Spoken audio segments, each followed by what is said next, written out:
आज मैं अपने बाबू की साइकिल धो रही हूँ। आप लोग को अच्छा लग रहा है? एकदम नया कर रही हूँ। आज आंगनबाड़ी में जाके गाड़ी धो रही हूँ। कितना प्यारा लग रहा है धोने से। साफ सफाई करना ज़रूरी है। आप लोग तो बड़ी बड़ी गाड़ियों को साफ सफाई करते हैं, हमारी तो छोटी है। बच्चों के लिए करना पड़ता है। मैं सोची आज साफ सफाई कर दूँ।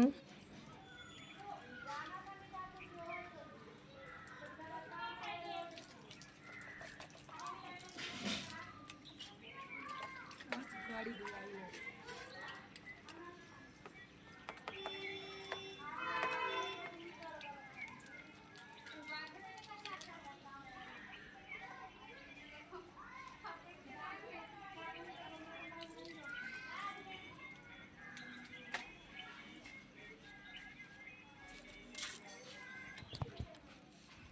गाड़ी धुल के तैयार हो गई।